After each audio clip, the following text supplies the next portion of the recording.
Bitcoin and ICOs, I agree completely.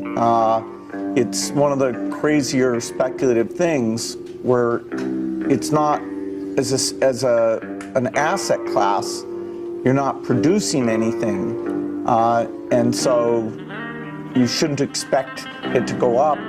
It's kind of a pure greater fool theory type investment. E ele falou bem, até estou de acordo com ele, só na parte que ele fala de Bitcoin, não é? Porque o resto é tudo coisas sem valor. Eu gostei quando ele, em vez de dizer ICOs, disse ICOs. ICOs, exatamente. Mas ele disse isto também em relação aos NFTs, e em relação aos NFTs eu concordo com ele também. É a teoria The Greater Fool Theory. Agora de Bitcoin não se aplica, mas pronto. É a chamada teoria do tolo, não é? É.